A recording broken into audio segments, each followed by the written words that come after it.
Well, welcome to another episode of I Was Just Thinking. I'm Rudy Maxa, travel journalist and blogger, and I don't know what else you want to call me. I guess I do television too. So does my guest. You see him in the corner. My first guest goes by the moniker Johnny Jet. You may very well know him. Know him. This is his second appearance with me. Delighted to have him on. And we're going to talk about all things travel today because there are lots of things to talk about, even though most of us still aren't traveling. But there's been some big changes in Europe. There's some changes coming here, and we will talk about that. And toward the end of the hour, my guest is JP Dantil. He's American. He was born in Allentown, Pennsylvania, but he has served as manager and general manager of a number of hotels, including a luxury resort in the Turks and Caicos and the Ritz-Carlton in Vienna.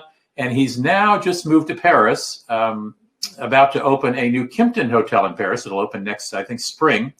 His family's still in Vienna. In fact, he went back there last night because of the shutdown coming in France. So we're going to talk to him about what's going on in Austria. If you haven't been a regular viewer, we've checked in with folks in Chiang Mai in Thailand, in Australia, Brisbane, Australia, in Paris, to find out how COVID-19 is affecting their daily life and their travel plans. And also, which is my favorite question, is how do you feel about hordes of Americans coming back to your country soon?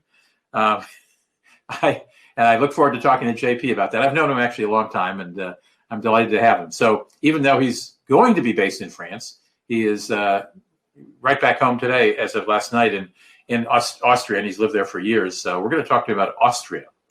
So I'm bringing back, at popular request, the wine of the week. Those of you who follow regularly know I did it the first few weeks, or first, 10 or 15 weeks. And then somebody sent me a very critical email saying, I watched this for travel. What are you doing drinking wine? Even though I generally talk about wine and connect it with travel.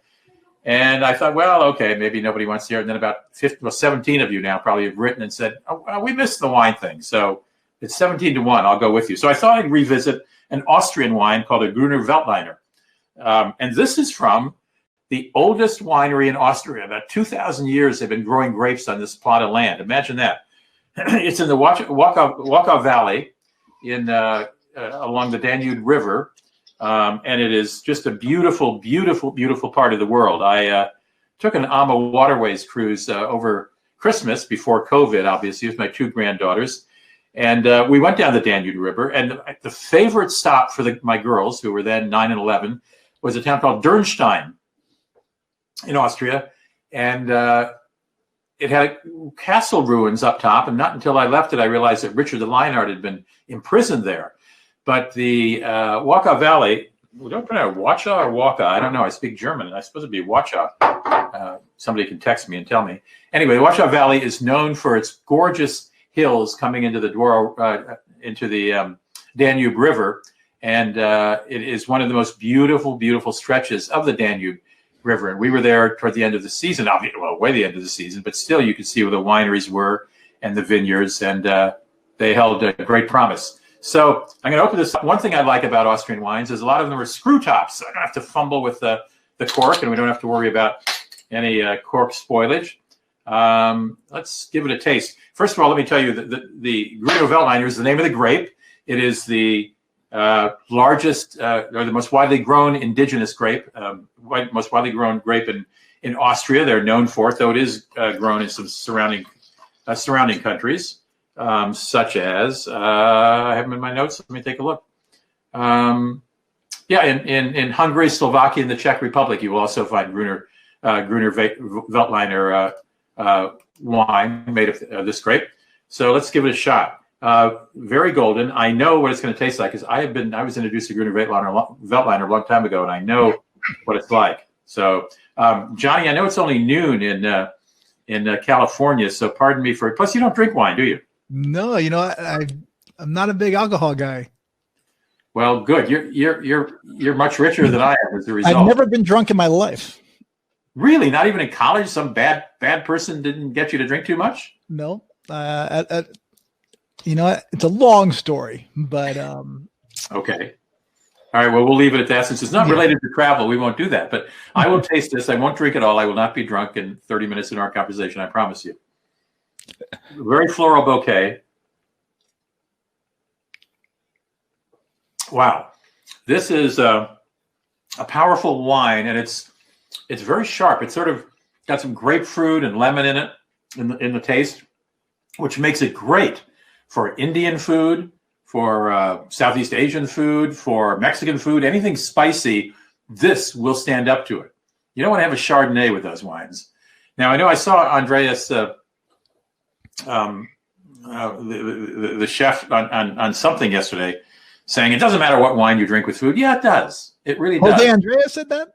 Yeah, and far. Oh, by the way, this is a Viking ocean cruise. They're not underwriting the show. They don't pay me anything. They just sent me a couple free glasses, and I haven't unpacked all my wine glasses. Jose Andreas said, doesn't matter what wine you drink. It does. You would not want to drink a Chardonnay with a spicy Mexican, Indian, or Asian dish. It's too soft and squishy, and there's just no taste. This will do it. Gruner Veltliner, you can find it in any wine store. There's not going to be a big Austrian wine section, but they will have a Gruner Veltliner, and it is really refreshing. It's a great summer wine, but again, for spicy foods, take a bottle of this to the restaurant. Wine. I said, what's the corky tree? He said, $300. Unbelievable. Now, I don't know if that's the same, but that was a decade ago, John. So I don't know if it's 500 now or somebody. I'd be surprised if Per Se is still there.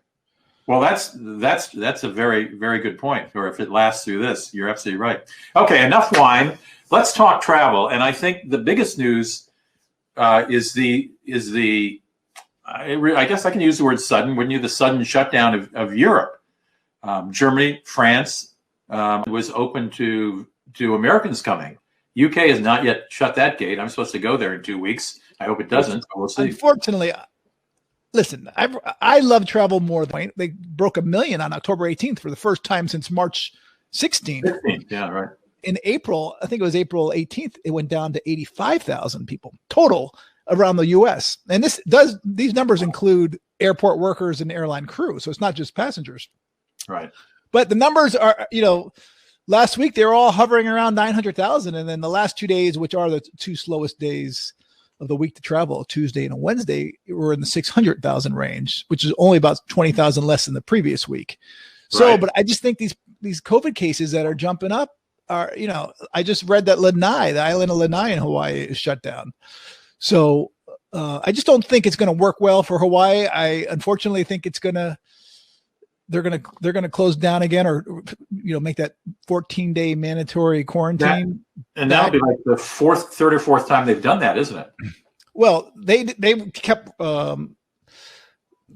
delaying the opening for months. I mean, they were supposed to open like in June, and then they finally opened that on October 15th. Right. Saying that, if you have a COVID-19 test from one of their partners, you can skip the 14-day quarantine. But the problem with these tests is that, you're supposed to have it 72 hours before your last leg of the flight. So if you're flying Chicago, LA, 72 hours before that LA flight, a lot can happen in 24 hours, let alone 72. So, right. And these tests that show up, you could have the virus and it won't get caught, and it won't show up in the test right away. I was speaking to one of the PR managers for New Zealand, all of New Zealand, and they've done the best out of any country in the world, arguably. I mean, hands down. And they said that these PCR tests just don't work because they test people every 3rd day and 10th day, and a lot of times it shows up on the 10th day. So. Wait. Who are they testing every 3rd and 10th day?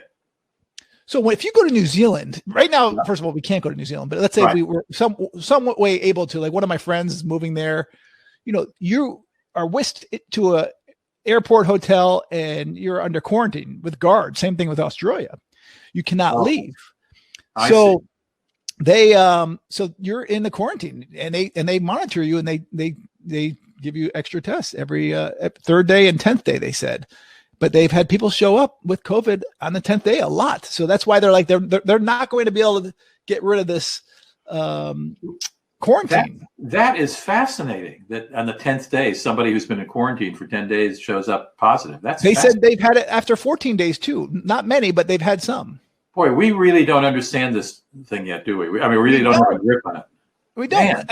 And I don't want to scare people because I want people to travel. I just think if everyone traveled responsibly, they wore their masks, no problems, because Right. and they Well, also kept a safe distance.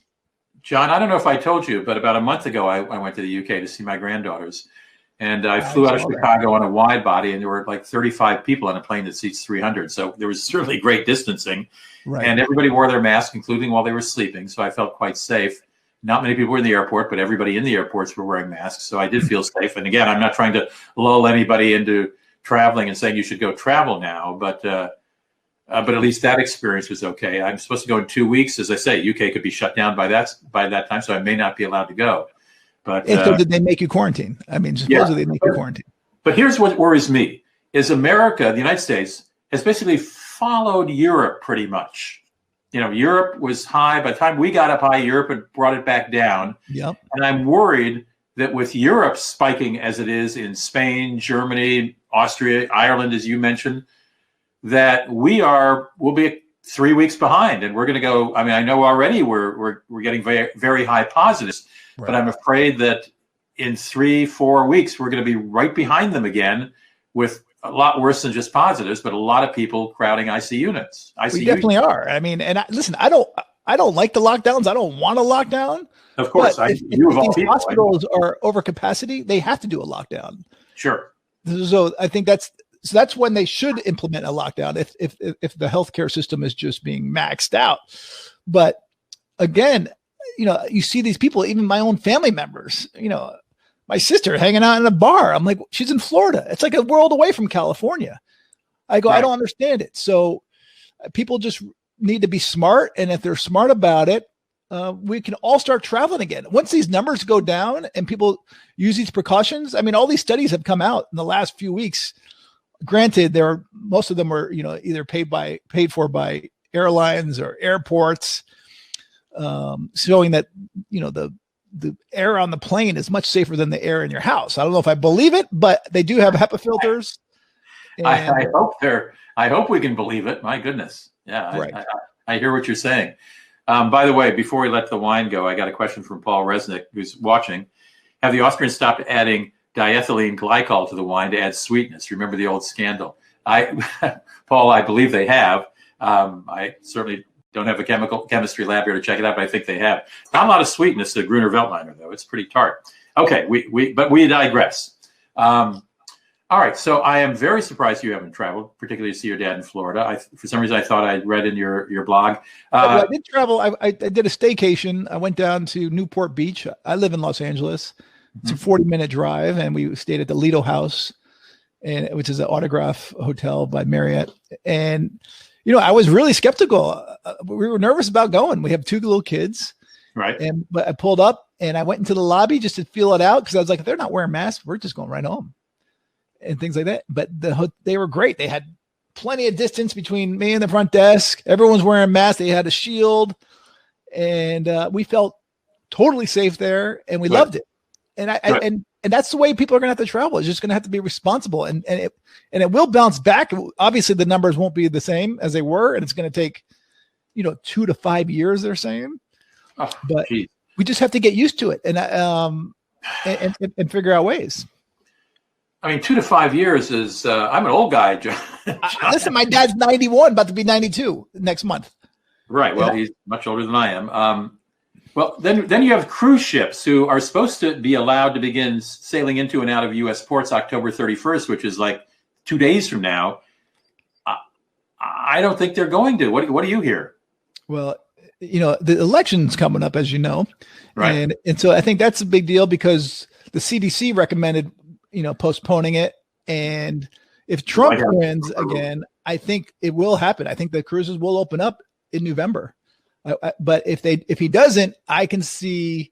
Well, Trump will still have control until January, but it will be interesting to see because I'm sure he'll keep it open. But come January, if Biden wins, we'll see if they'll. Obviously, it'll be all depending on all these cases. If there's a lot of COVID cases on cruises, they're definitely going to shut them down. But this is. I think, is it fair to say, would you agree with me that when this started in March, when we sort of realized what we were facing in March anyway, it started long before that, as we now know, but when we realized what we were facing, that we sort of thought by fall things have settled down, and certainly by now, the beginning of winter, things would be sort of back to normal. Am I the only guy who thought that? No, I thought that. And that's why I didn't travel. I was like, I'm going to wait and to see how it goes over the summer to go see my dad. I'm sure the numbers will go down. People will be smart about it. And now I'm kicking myself. I should have got on a plane in, July or August to go see my dad, because right now it's just too dangerous for everybody. I can't risk getting him have it. I mean, he's 91. I'm a little bit concerned about myself getting it. Not so much, although I have a history of asthma. So that worries me. And I have 2 little kids. If I didn't have little kids, I'd be traveling all over. Like one of my buddies, Lee Abamante. He's, he is traveling a lot. He's traveling a ton, but he's single, and I would be doing the same thing. Yeah. His life doesn't matter. He's single. He's just a lot of single guys out there. No problem. Celeste, who does cruise a lot, because I know her name, she's a regular viewer, says Silver Seas Cruises canceled many cruises through December 2020. Yeah. I wonder, Celeste, if they're going to, I know Celeste had to cancel some of her own. I don't know Celeste, but I know from what she's said in past webcasts that she's had to cancel several of her Silver Sea cruises. AIDA, the European one, they canceled their European ones because of the outbreak. I was just reading, actually, there's a story right now in my newsletter. It's going out in a couple hours. So if you're not signed up, please sign up to my newsletter. JohnnyJet.com. Easy to remember. JohnnyJet.com. And I don't know which river cruise, but there was a story saying that an outbreak broke out in a river cruise, 13 infected. And all passengers either Viking or Ama has run a river cruise, but it was only for Europeans. So I wonder if it's that one. I don't think there are any with Americans. Up right now. It probably is. I mean, Europe's having its problems. It's not stunning that they get to the European river cruise and they've got some positive cases. Yeah. Celeste, I hope your sailings go in 2021 too. But the way we're going, we may be doing the same conversation with Johnny 4 months from now, 3 or 4 months from now. Not that I don't love having Johnny on, but I'd rather talk about happier time. What do you find? Anything?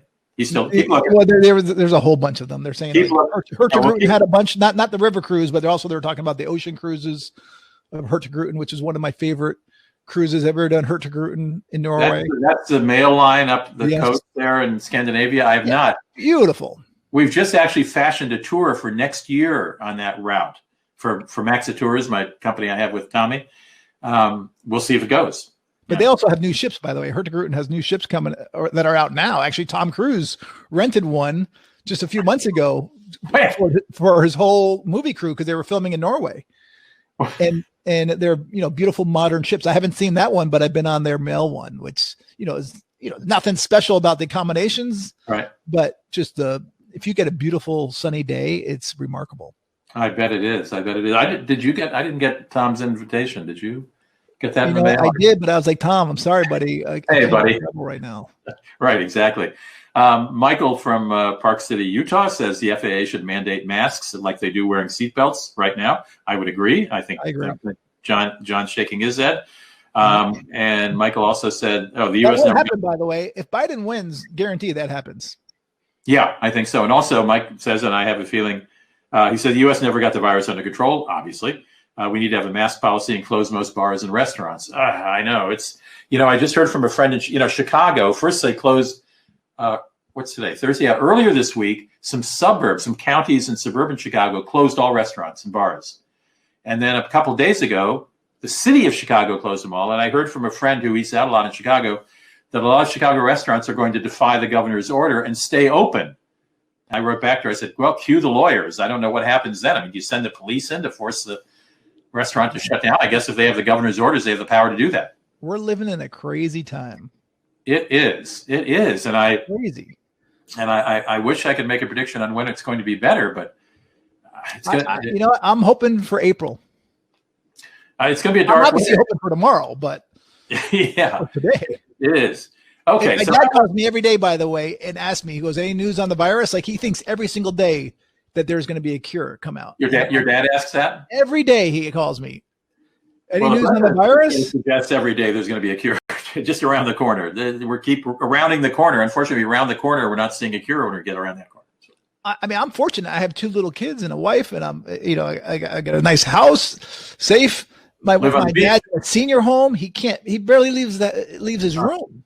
Because they used to go out hang out with his friends at the breakfast or lunch and dinner at all these community events, and now they're just wilting away. It kills me.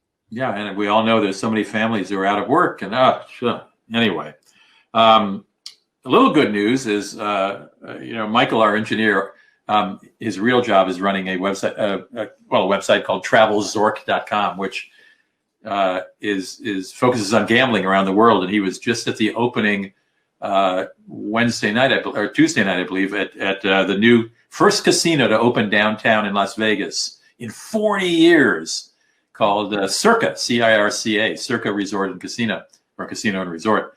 That's a piece of good news for Vegas, isn't it? For sure. I saw that in your newsletter. I skimmed over it. Yeah. I had no idea about that, by the way. And I saw the photo. It looked beautiful. And I actually saved your newsletter to read it later because I was like, I was working on my newsletter trying to get ready to go, which I'll send after this this podcast, or webcast. But there's good news. I mean, it's not all doom and gloom. I don't want to be like all doom and gloom because I've always been the guy who's always promoting travel, especially international. And right. I would always tell people, as corny as it sounds, I truly believe that the more people that travel internationally, the less prejudices there would be in the world. Agreed. And we need to get people out there, but they just got to do it safely. My sister called me up the other day saying, you need to tell people to get out there and travel. I'm like, listen, I'm not telling anyone to do anything. They got to make up their own minds. And also, I'm not going to tell people to get on a plane if I'm not comfortable getting on a plane right now. Where does your sister live? Well, I have two. So one's in Connecticut, and the other one's in Florida. And my sister in Connecticut's much more cautious as I am. That's the Florida one. She just did a cruise, by the way, for me in Maine. So it was one of the only cruise going on in America. It was a 75-foot schooner, I think it is, out of Maine with like 13 passengers. Was this a leaf peeping cruise? Was it leaf peeping? She didn't really talk about the leaf peeping, but yeah, I mean, they would go to these little small inlets and islands, have lobster bakes. It looked amazing. Everyone had to have a PCR test before they got on. Everyone was wearing masks, but they said after a while, they all took their masks off because they felt comfortable, and none of them got the virus. So, and they're small accommodations, so that definitely works. 13 people, yeah. So she did go on it, but you did not, obviously. And she lived to tell. But it's a sister in Florida who's encouraging you to travel, huh? They both are, actually. No, they both are. Has the sister in Florida traveled? She has traveled, and she caught COVID. She okay? Yeah, she was. She said it was rough, but now that she's cured, she's like, she's not gonna let it. Well, does she feel she can travel now? Because I was at a dinner party with a friend. He says, "Oh, don't worry about me. I've tested positive for the antibodies, so I'm okay." Right. Well, she has not been on a plane since, but she does feel comfortable. She's, again, she's going out to the restaurants and bars with her friends. I'm looking at her photos on Facebook and Instagram. Like, it's just, I feel like it's like a different decade. Yeah, different country, right? Yeah. So, but that's Florida again. Yeah, and Florida actually is one of the few states that hasn't had an uptick, I think, seriously in the last week or so. My strategy, by the way, all along has been just like try and hold out as long as you can from getting on a plane. I never imagined it would be 7-8 months. Right. And just see, hopefully that, the treatments will get better. And they are. It seems like the deaths are definitely going down. But, there's some people are saying that's because it's just the young people who are getting it and the real young people are. I don't know. Maybe relative to the number of people who are positive, they're going down. But overall, it's not a good number. Did you see, I put that in the newsletter too, I don't know if it's in yours, Jamaica will welcome Americans, but you pay $40 when you arrive, and they say that's to cover an insurance policy to cover any medical evacuation or medical necessities you have, up to $50,000 or $100,000 to get home. I'm not quite clear why they go from 50 to 100, but basically you're going to self-insure yourself whether you want to or not when you land in Jamaica. That's great. I mean, and there are other countries that are doing it, or even airlines that I think Virgin Atlantic has an insurance policy. Qatar Airways has one. And then there's Cambodia that asks you to give them $3,000 on your credit card when you land, in case you need any. But they're not giving you any additional insurance. They're just going to use your $3,000 to get you out of the country or put you up somewhere. to cremate you for your funeral. Yeah, that's right. They said they will pay for your funeral at the $3,000 too, which is damn thoughtful, I think, of that. Yeah. And I don't know if you talk about travel news a lot, but did you see what happened with Qatar Airways this week that everyone's talking about? What's that? About there was a flight from Doha to Sydney. Right. Maybe you don't want to talk about this, so we don't have to. No, go ahead. I think you should talk about it. Okay. So anyway, there was a flight from Doha to Sydney, and I guess before the flight, someone found a newborn baby in a bathroom. It was abandoned. Right. And so they made every single woman on that flight get a screening. So they took, supposedly, I'm reading it right now. It said a male passenger said women were taken from the plane regardless of their age, and no explanation was given, and they were brought into an ambulance where they were examined. Like a gynecological exam, we're talking here. Yes. I mean, that's insane. What were they thinking? Yeah, I think they're backtracking on it now and apologizing, right? And I think this is a huge PR disaster. Yeah, it is for them. It was ridiculous. And you said we're in strange times, John. It's one of my favorite airlines, Qatar Airways. I mean, they're amazing, but whoever made this decision is an idiot. Yeah, they have a great reputation, no question. One of our listeners asks, he loves Johnny Jet, but he wants to know what your real name is. Do you ever reveal that? I do. It's Johnny Jet. I'm kidding. My nickname growing up was Johnny Jet Ski because I jet skied a lot. That's where you got it. When I started traveling, they're like, you need to come up with a name for your website. And this is 1995. And I was like, well, you know what? That's how long ago I met you. So I just dropped the ski. So it's Johnny Jet. Right. But my real you want to reveal John Discala. I'm sorry, I spoke over you. You go ahead and reveal it. My real name is John Discala. Discala. There you go. Capital S-C-A-L-A. Capital S. Yeah, exactly. John Discala. Did I really meet you way back in 95? I met you in 2000. Well, I used to go watch you speak at the LA Times Travel Show, or back then it was the Los Angeles Adventure Show or whatever it was called. Right. I think they were combined.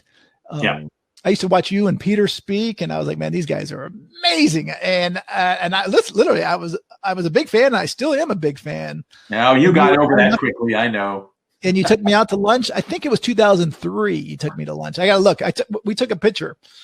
I have it on my website under my celebrity photo gallery. All right. So when you started Johnny Jet as a travel, so you were before you got really into it, you were just posting your own stuff under JohnnyJet.com. I started in 1995. I started sharing my travel tips in an email newsletter. Well, I have to tell you, I will tell the audience that, and I've said this before when John was on, I could still call him John because I think it was John Discala, but when Johnny was on before, he was, to me, the first guy who really understood the power of social media. I think he was telling me, you should get on Facebook, or you should do a podcast. Well, it wasn't podcast, but you should do a website. I don't know. He was telling me to do all this stuff, and I was like, what? And he mastered it, and now has, I don't know, tens of, not hundreds of thousands of followers. And I have about 28. I got lucky because I started early, and just again, I started in 1995. Email in the website, and we're basically brand new. So I just fell into it. It was never for a job. It was really because I used to be afraid to fly. Not only afraid to fly, I was afraid to leave the house at one point, which is another part about why I didn't drink. It's a whole other story. But I used to have all these fears. And wait a minute. Wait a minute. I never knew you had a fear of flying. How did you get over your fear of flying? Again, it's a long story, but the quick one is that one day I would not leave the house basically for 3 years. And how old were you at this time? At this point, I was 18. Between 18 and 21 was a rough period for me, probably the roughest ever, because I have asthma, and so my medicine used to give me anxiety. And actually, when I was 16, it must have been 16. Sorry, I can't remember. I'm losing it, but actually, I was in high school, so it was 17. My sisters were living in Australia at the time, and I talked my mom into this incredible trip to go to Australia to go visit them during my spring break. Mm-hmm.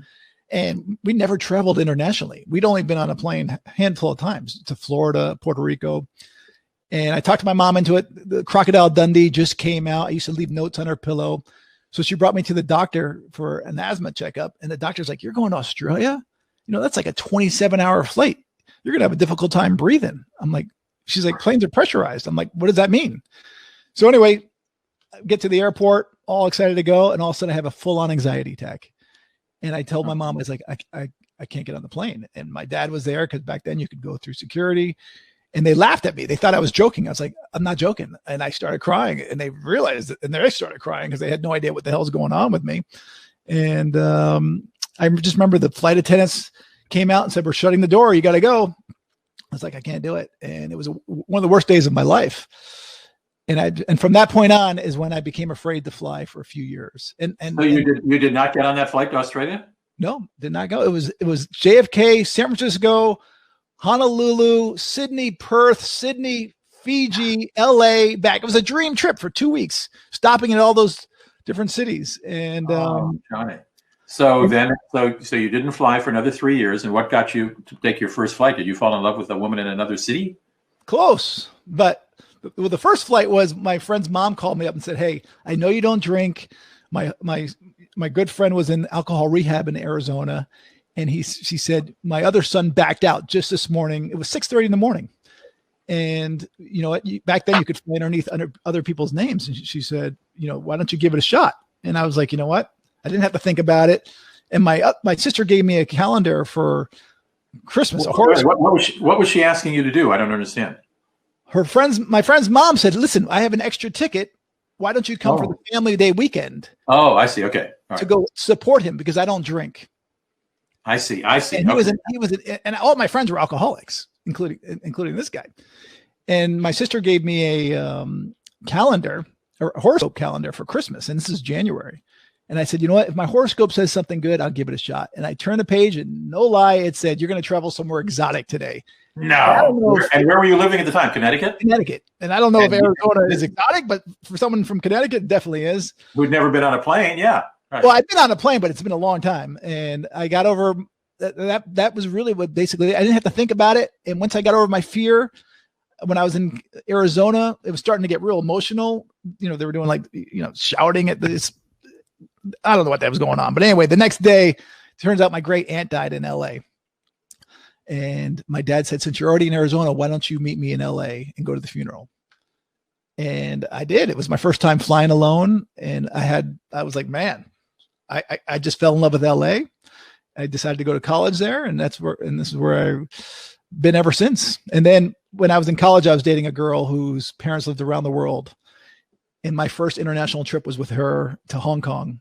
She only flew business class or first class, and I never knew what it was like on the other side of that curtain. And I figured out how to get a cheap business class ticket. It was my first real challenge. And that's where I learned all my tricks from that, because, once you go up front, it's difficult to go in the back. And when you're on a tight budget, you got to learn all kinds of tricks and tips. And I would read everything and share it. I started sharing it in my newsletter.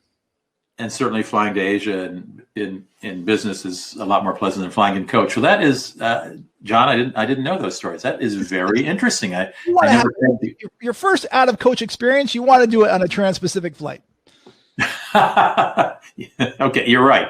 But I did not know that you ever had a fear of flying. That's very, very interesting. I guess because I was an Army brat and we flew ever since I can remember as a kid. There was, first of all, I had no choice. Second of all, I didn't know. I thought everybody did that because all the kids around me, because I went to Army schools, where everybody was an Army kid. Yeah. Well, in that regard, yeah. But okay. Times are different too. Times are different, especially now. My son, in 2 years, he flew almost 70 times.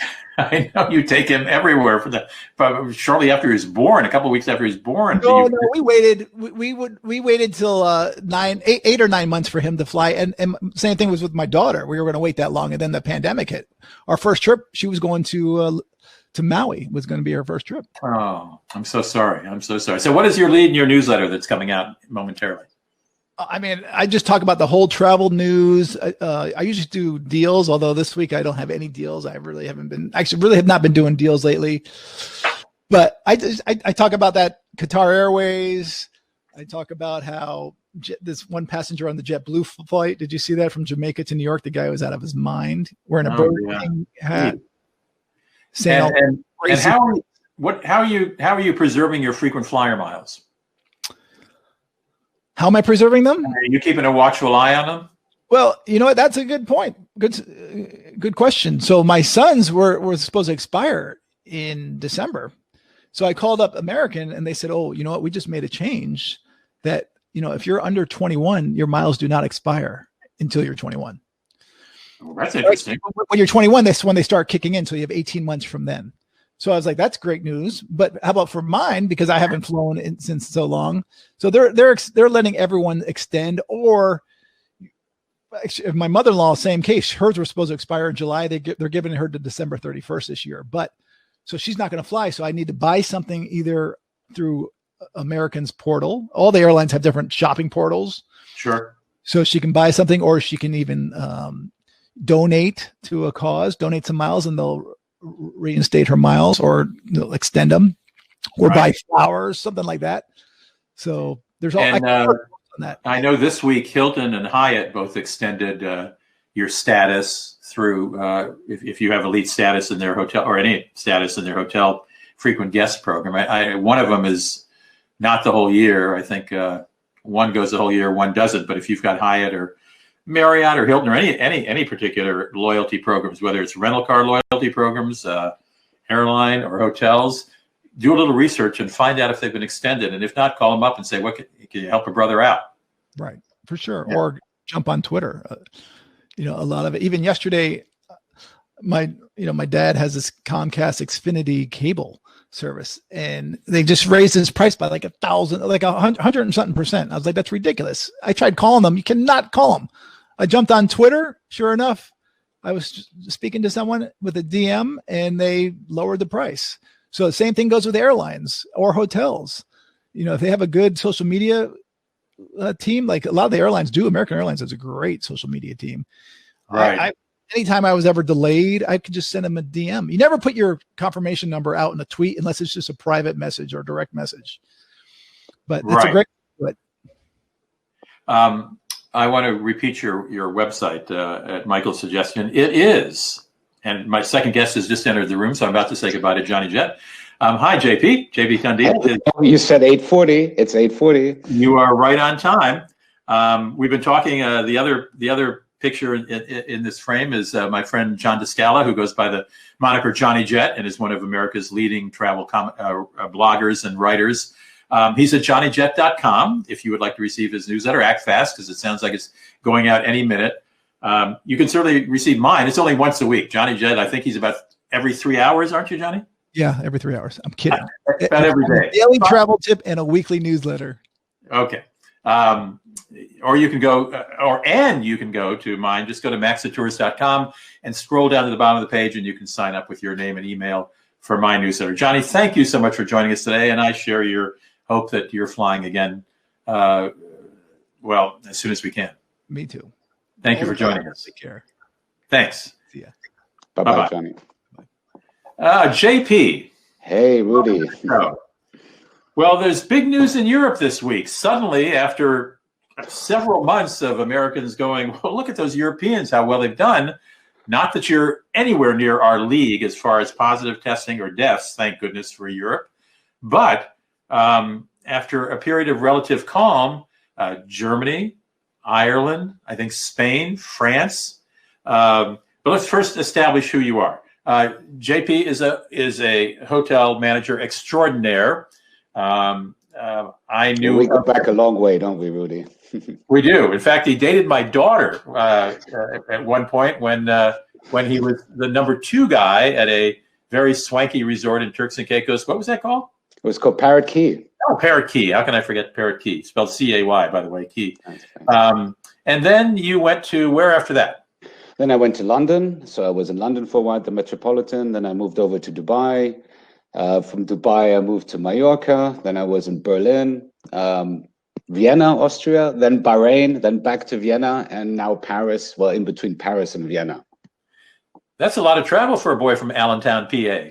Oh, you remember that, Allentown, correct. Yes, I was born in Allentown. My father was working at that time for Mack Trucks, ended up in Allentown, and at the age of 7 moved over to lovely Switzerland, Geneva, and was there for a while, and then joined the lovely world of hospitality, went to hotel school and did the classic training in hotels over there. But your mother was French, right? Or Swiss? No, she was German, funnily enough. She was a German, married to an Argentinian, And they gave me a French name, so it's very confusing. When I'm in Paris, they say Jean-Paul. They start saying, and I said, "Well, actually, I'm Jean-Paul, but I'm German." So it's born in the U.S. So it's a little bit complicated. But all right, I explained to the audience that, and I'll repeat it if somebody just joined us, that you are now living in a hotel in Paris because you are about to become general manager of a new Kimpton hotel in Paris, not far from the opera.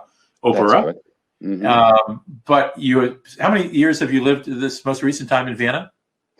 So I was actually the general manager of the Ritz-Carlton in Vienna from 2015 to 2017. Then I got transferred over to Bahrain in the Middle East, and then chance brought me back, and I was working on a project for a private owner who had several hotels in Barcelona and one in Vienna. The one in Barcelona was the Almanac, where remember we had a drink together there. We're very nice. It actually became #1 in the Condé Nast Reader's Choice Award, which was quite nice. Pretty nice achievement. Independent hotel. We were working on another one in Vienna and converting an old palace.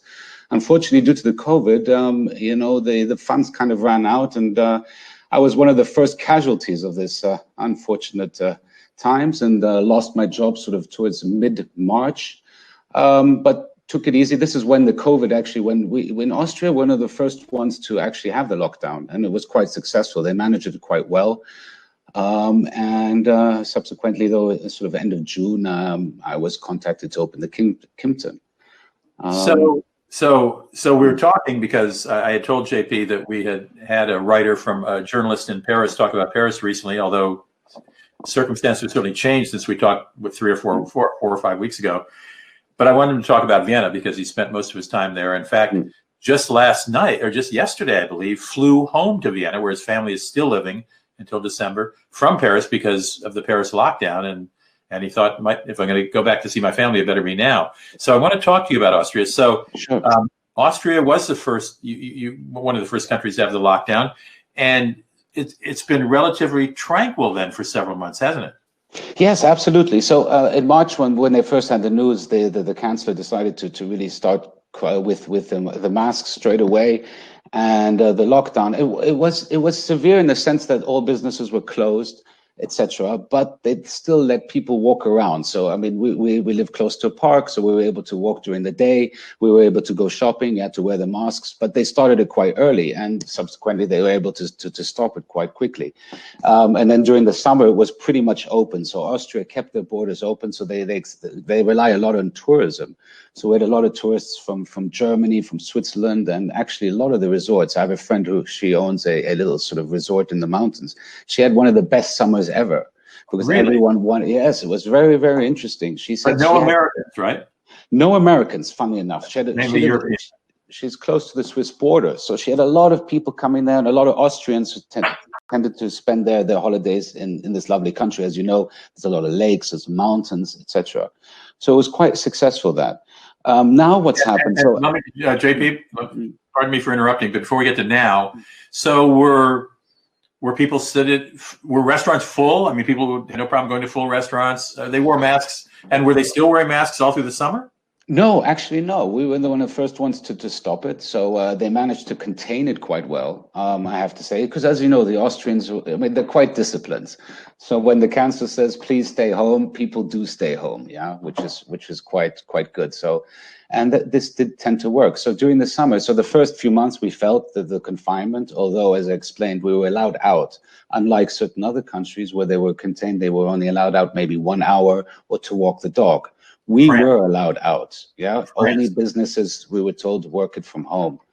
And then during the summer, the confinement stopped. Tourists were allowed to come in, more or less, who were allowed to come, and we didn't really feel it actually, and we felt quite positive.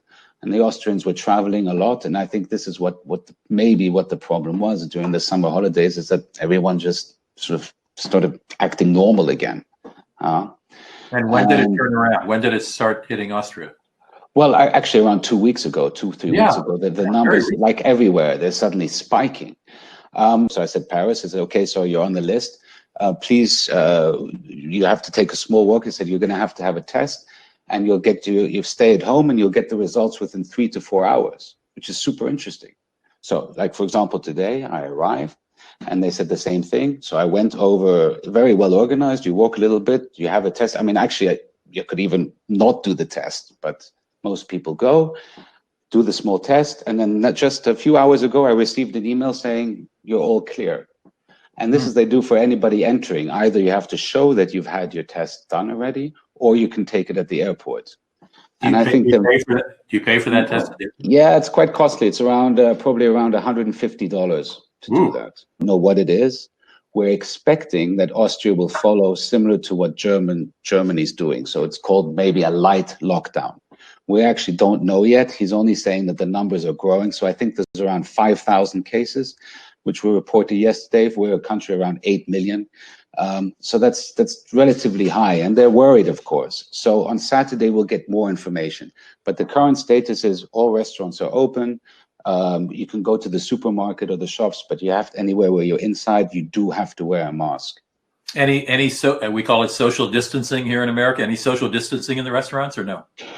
They say groups of around 6 per table. Yeah, but some restaurants have decided to close. There's one very famous restaurant here in Vienna called Fabio's. I just had the information that he decided to close because he found out 4 of his waiters had the COVID. So he decided, and it's the most popular restaurant in Vienna. So I was quite surprised. But I think everyone is really anticipating that on Saturday there'll be a light lockdown similar to what Germany is experiencing, which means basically restaurants will be closed and maybe a curfew at 10 o'clock. Like in Paris, as you know from last week, well, they just changed the measures yesterday, but we had a lockdown until 9 o'clock.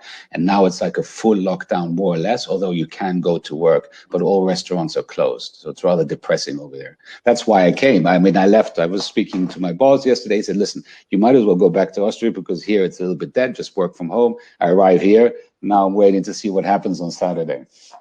So, I mean, as I presume you're still an American citizen, partly, right? Actually, yes, and German, yes. Yeah. German, okay. So you follow American politics to some extent, and you know that COVID is a very political issue here. Yes. It started with the masks. You know, whether you're not a tough guy if you're not wearing if you have to wear a mask. You know. And now one of the presidential candidates, President Trump, keeps using the phrase "we've turned the corner on it," even though the numbers don't indicate that. Is there anything about COVID that is a political issue in Austria, or is? Not really. Not from what I'm understanding. I mean, I think nobody is disputing wearing a mask, and that's not the issue. I think more the worry is about the lockdown and obviously the effects on the economy. So the Austrian politics is quite complicated in that be very honest, I'm not so much into it as expected. But from I do understand, this is the fear. Then people are mostly questioning the fact is that we knew that there was going to be a second wave. This is very clear, that we knew that. They were talking about it already in May and June, saying yes. I think everyone got very optimistic.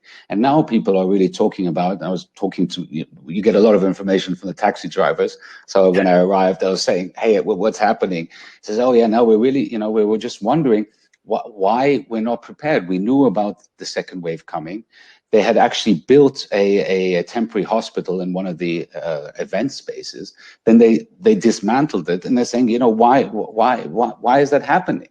So this is the big problem: is the government really reacting properly? They knew there was going to be a second wave. Why aren't we prepared for this? And this is the big worry, and what the effect is on the economy.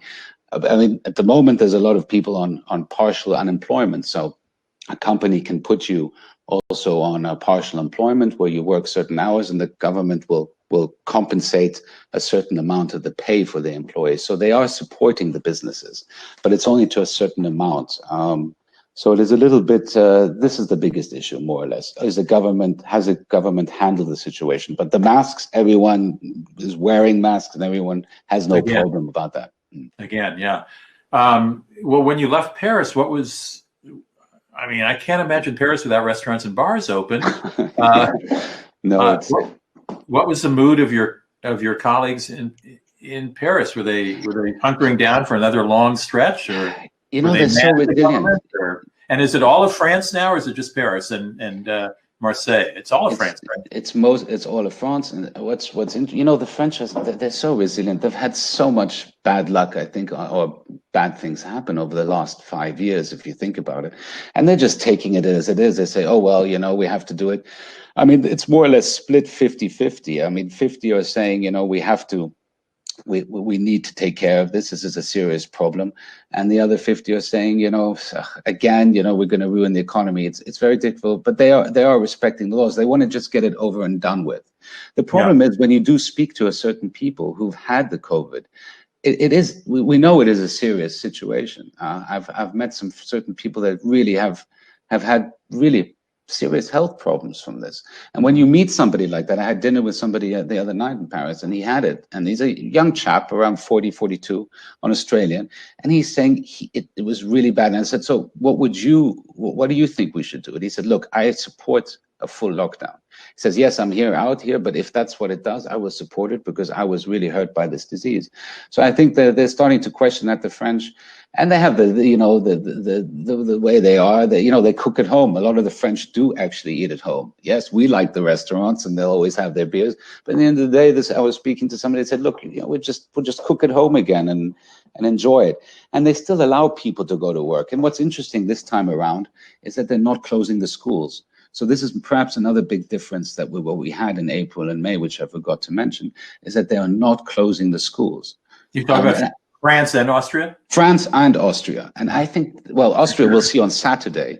But from what I know, Germany hasn't closed the schools. So Austria tends to follow what Germany does. And I think this is a psychological difference as well, because it gives the parents a bit break. The kids could go to school. And I think that was a little bit of a big worry. It was a big worry for my wife too, is the kids, they were here at home, and the homeschooling kind of works, but not always so well. And I think this is a smart decision. Unfortunately, we know that the schools can cause the virus to move around. But I think this will help a lot. And I think if you get permission, you can go to work if it's essential. So that's what they're calling it, a light lockdown. I mean, I'm a little bit skeptical. I think, yes, or in France anyway, I think Macron is using it to slowly spread the bad news, because I was there, last week. So the first measure was, all right, we close the restaurants at 9, everything is normal. Then this week he announces, we're doing this light lockdown where restaurants close. And I have a feeling that the next week it's going to be a full lockdown. But we know the figures in France, 100,000 cases, what they're saying, it's a lot for that country. Austria, it's still not so big, but they're always careful. As I said earlier, they were really one of the first ones to take action. Now they're waiting a little bit. They've been a little bit longer, but I think they will take action on Saturday, and we'll know on Saturday what's going to happen exactly. Well, before I say goodbye to you, I was talking to my previous guest, John, about this. John, who goes by the moniker Johnny Jet, and my fear is that we seem to, everything that's happening in Europe seems to, except for the successful flattening of the curve before us, the bad stuff seems to hit us about 3 weeks later. Yeah. So our numbers are already going skyward in most of the 30, at least 30 of the states in the United States. And I'm worried that the fact that European countries are spiking so much that we're going to get worse than we are right now. Is my fear. I'm really worried about that too. And I'll be honest, Rudy. I'm in the hospitality business, and American tourists are our livelihood for most of the hotels. I mean, in Paris, it represents 30%. I mean, also in Vienna, 30% of our guests are American tourists. So can you imagine what it is if we're talking just about the hospitality industry? So not only that, yes, it's a worry what's going on there, but if we're just talking about our businesses, this is very sad that all travel stops. I mean, it's a complete different subject. But yes, I think unfortunately the numbers are going to get worse. This is what everyone says. I think we have to remain positive, do what we can, do our little bit better. So try and stay, healthy, keep our masks on, and do the best we can, but we're going to have to end up living with this. And it's just difficult, that for people losing their jobs and health and all this, it's hard times. And especially when it's coming close to Christmas, and an area at a time that we were hoping would really be able to celebrate, Well, JP Dantil, I'm going to let you have the last word on that because they were very wise words. And no, you weren't off topic at all. This is a travel, webinar or webcast. So Yeah. you spoke right to the subject. Well, good luck to your family in Vienna. Are they still working on your hotel? Are they still? I know they're renovating a building there. Are they still working? Yeah, no, we're going to be opening the first Kimpton in Paris on the 1st of April. They're still allowed to work. Yes, it's moving full steam ahead. Lovely 149 rooms on the Boulevard des Capucines, so just 1 minute from the opera. Fantastic hotel, and Kimpton is a great brand. Very exciting what they're doing, and I'm really happy to be part of that. And of course, I can't wait to host you there as well, Rudy. I can't wait. We have a lovely rooftop bar with views of Paris, so we'll be enjoying a drink there soon, I hope. I am there in my mind now, JP. Thank you so much for taking time out of your evening in Vienna. Please say hello to your family. Okay. And we'll stay in touch, of course. Thank you, Rudy, and God bless you all, and all the best for upcoming elections. And wishing you all the best, America. Thank you. Thank you, Rudy. Bye-bye. Thank you.